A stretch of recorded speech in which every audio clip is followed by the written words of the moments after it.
So over to the OT. Dr. Devangi? Hi, Ankit. How are you? This is Dr. Gopal from the operating theatres. As you rightly said, there is a 17-year-old ASA1 patient who's got a tibial osteochondroma, which is just beneath the knee. You finished your And block. since the surgeons will be using a tourniquet, we thought it may be best if we do a subgluteal sciatic block and a femoral block for her. Now, ultrasound-guided blocks are divided into easy, intermediate level, and advanced level blocks. A popliteal sciatic block is classified as a fairly simple block to do. A subgluteal sciatic block is an intermediate level block, and a gluteal sciatic is supposed to be an advanced level block. So because they will be using a tourniquet on the thigh, I thought it may be best if we do a subgluteal sciatic block. So I'm using a curved probe for her, and this, as I told you in the morning, all curved probes by definition are low frequency probes, and the footprint of this probe is 60 centimeters, and this being curved, it is called a C60 probe. Can I have some gel or something on this? Sterile gel? Do you have some? Is it sterile?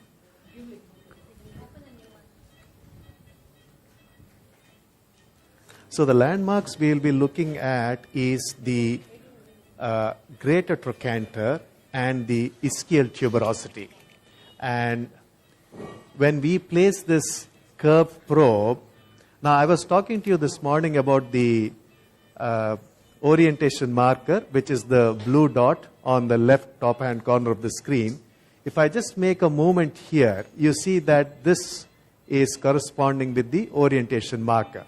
So this is placed to the patient's right in transverse axis. So I am placing this towards the patient's right.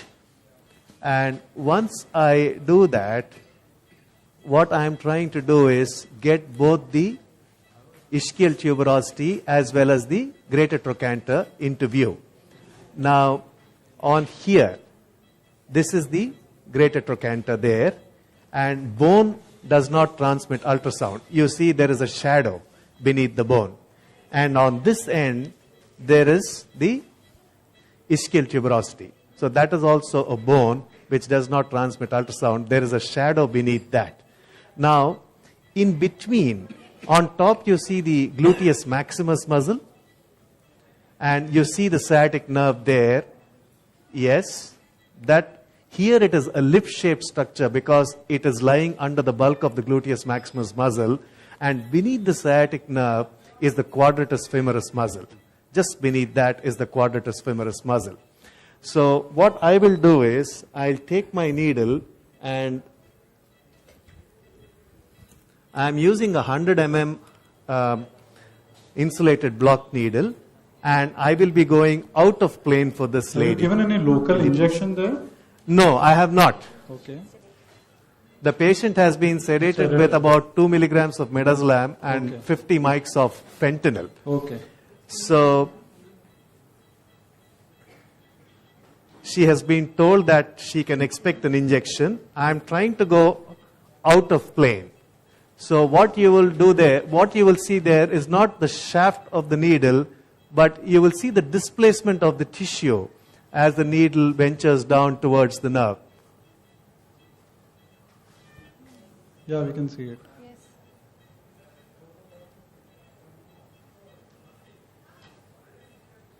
Yeah, I am probably right on top of the nerve now. You can see that Yeah. sharp, wiggly movements I am making. Now, and as I make the injection, the nerve should appear a little more well defined. Please inject. So what we did not do was flush the needle and the injection port with the drug earlier. So you may see a flash of air which actually interferes with the image. But however, my colleague is going to make the injection of the local anesthetic now. Please do so. Yes, he is aspirated to make sure there is no blood coming back. Please make the injection.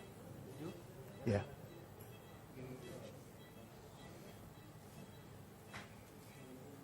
Yes, you can see the drug coming in there. Yeah.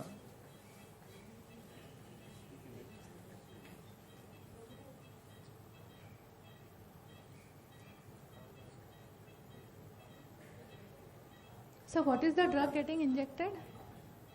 Please inject. Hello? Yeah, I'll just tell you. No, that's okay. Rishali, can you take over? Yeah.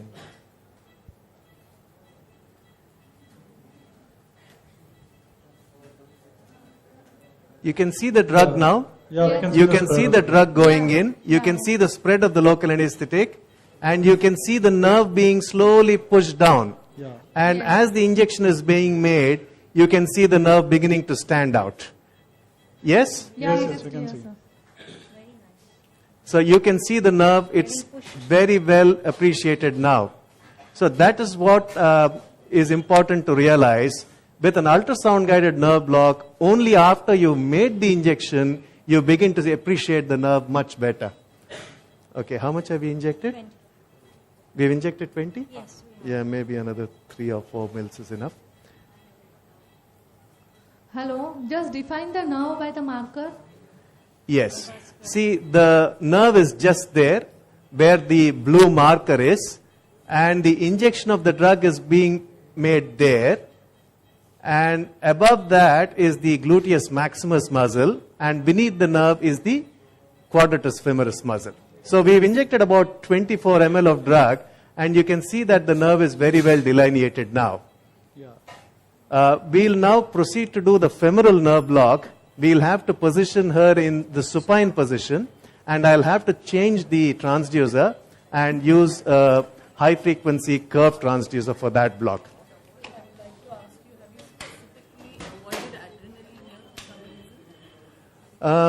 I don't generally use adrenaline containing solutions for my blocks because when we use blocks for peripheral nerves, it has been seen that without adrenaline also, we get an effect lasting about 12 to 16 hours. So I don't generally use adrenaline for peripheral nerve blocks.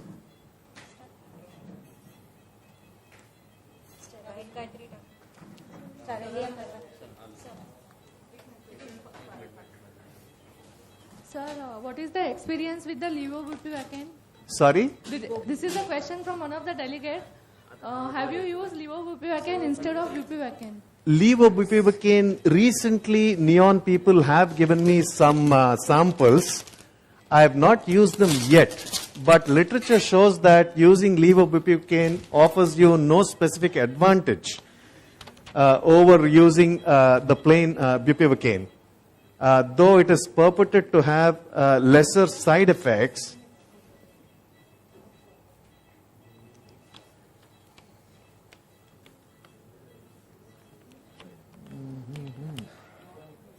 Sir, how much the volume you injected for sciatic? 24 ml, right? Yeah, we injected about 24 ml. And how much is the plan for femoral? Volume of the drug? And what drug? I've used a combination of 20 ml of 1% lignocaine and 20 ml of 0.5% bupivacaine. So it's a total volume of 40 ml that I have used, of which about 24 ml has been injected for the sciatic, and we will try and inject the rest of the volume for the femoral nerve block. But sir, dilution of the local anesthetic, will it affect the onset and duration of the block in sciaticofemoral? I'm sorry, I didn't hear your question, ma'am. Sir, dilution of the local anesthetic. You said you have mixed lignocaine with bupivacaine, so the drug will get diluted, right? But I think they can still give a good motor block. Hello? This has to come off. She wants to know whether the drug is diluted. We'll take this off. We'll put one more. Take this off. We'll put one more. Yes, ma'am, I'm sorry. Sir, will the dilution affect the onset and duration of the block? And till what concentration we can dilute the drug? That is what I want. Ma'am, what we try to do is, because this is for surgical anesthesia, I've mixed a bit of lignocaine so that we'll have a fast onset of the block and we'll have a denser motor block. But if it is being used only for postoperative analgesia, I may be tempted to just use 0.25% bupivacaine.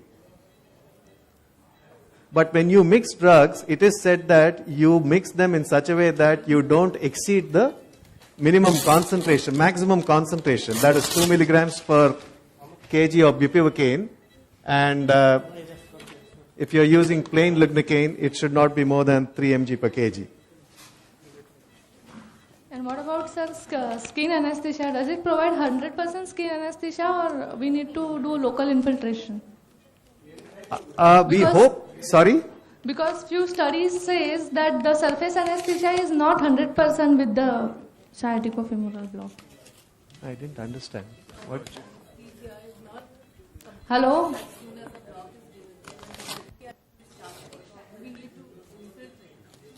Ideally not. If you are going to give at least 20 minutes, because the sciatic nerve is the largest and the thickest nerve in the body, if you are going to give at least 20 minutes of cooking time for the block to take effect, I don't think there should be any problem.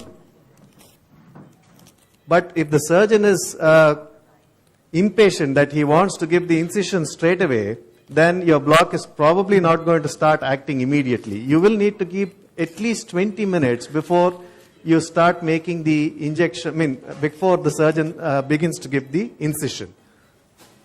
And sir, use of adrenaline in sciatic nerve block, is it associated with increased incidence of nerve injury? Well, the use of adrenaline for any peripheral nerve block can theoretically be involved with an increased incidence of injury. That's why I personally don't use adrenaline for any of my blocks. Can I have some sterile jelly, please? Thank you. So this is a curved transducer. I'm just moving it here. Sorry, this is a linear transducer. I'm just moving at this end. So this is the part of the transducer that should be towards the patient's right. That's what I generally tend to do. Shirley, can you increase the... Yeah. Yeah. So you see the pulsatile femoral artery. Yes. I'll request Rushali to apply the color there. See that? That's the pulsatile femoral artery. And at this stage, the femoral artery has probably branched.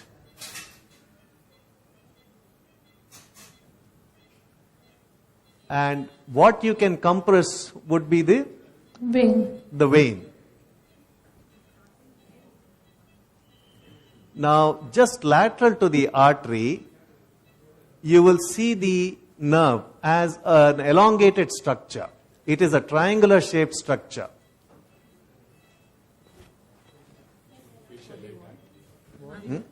So it goes beneath the fascia lata. Can you just point the arrow properly? Yeah, Rushali? No, that's okay. She'll point out there. So there is a fascia lata on top, a little ahead, little higher. Come medially. Yeah, that's the fascia lata. And then the fascia iliaca comes in, which separates the nerve from the artery. Fascia iliaca is not very easy to pick up. The fascia lata you can definitely see very clearly. So I'll be coming in plane for her. Will you please tell me? Sir, where is the nerve exactly? It's not clear. Show them the nerve, Rushali. That's the nerve there. It's a triangular shaped structure. But echogenicity is not different from the surrounding tissue in the picture. Sorry?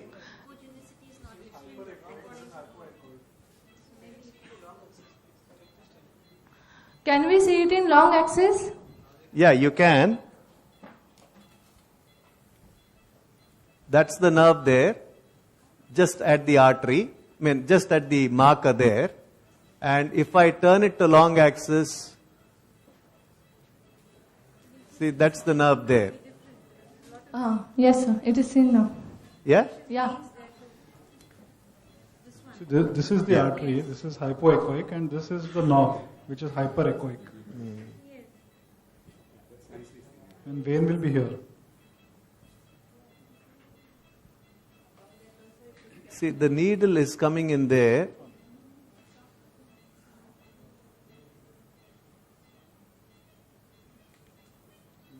Needle comes from here. Yeah, please inject. It is beneath the nerve. See, that's the needle. I have picked up the needle for you.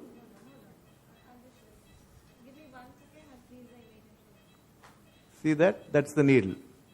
Yeah, we can see it. Yeah. Okay, please inject.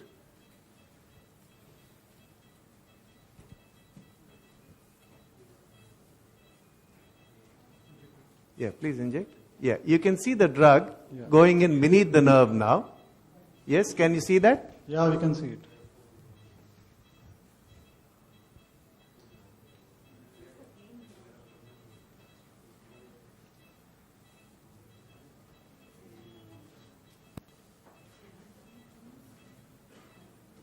How much have you given?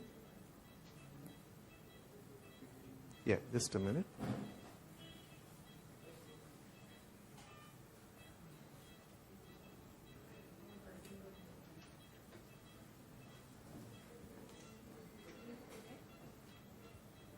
So you are at what level? You are at the level of the inguinal ligament or the crease, inguinal crease? Sorry? You are at the level of the inguinal ligament or the inguinal crease? At the level of the inguinal crease, see the needle there, it's coming in there now. Yeah. I'm just trying to puncture the fascia Lata. iliaca there. Okay, now I'll make the injection. Please make the injection. See the drug now, Yeah. it's pushing the nerve. The nerve is quite well delineated beneath. Yeah. That's Yeah? the nerve. That's the nerve. Yeah, yeah. Okay. This whole thing is a nerve. So now you can see the nerve better delineated just above Yes, that yes. arrow. Yes. Yes. Thank you. Hello? Yes. Hello? Yes? Sir, is head low position recommended for the proximal spread of the solution? Sorry? Head low position is required for the proximal spread so that all the three nerves can be blocked? No, you will never be able to block all the three nerves. The concept of a 3-in-1 block does not exist anymore. Studies have clearly shown that there is no canal which extends proximally through which you can block the lateral femoral cutaneous nerve of thigh, the femoral nerve, as well as the obturator nerve. You never get to block the obturator nerve when you do an anterior approach to the femoral nerve. Sometimes the lateral femoral cutaneous nerve of thigh is blocked, but that is because of the lateral diffusion of local anesthetic. But the obturator nerve you never ever get to block. So the concept of a 3-in-1 block does not exist. If you want to perform a 3-in-1 block, the best block to perform is the lumbar plexus block. Yeah, thank you.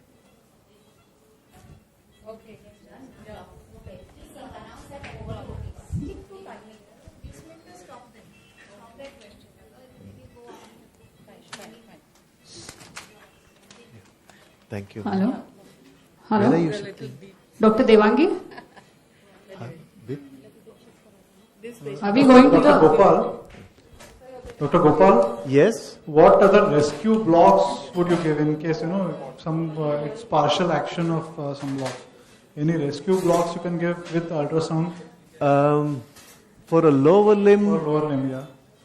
it would be difficult because a tourniquet is going to be applied at mid-thigh level. At best, you could do an obturator block Okay. separately. Okay. But other than that, I don't foresee what rescue block we can do for this patient. Okay. We've done a femoral, we've done a sciatic. So that should suffice for her. Okay. So, shall we move to our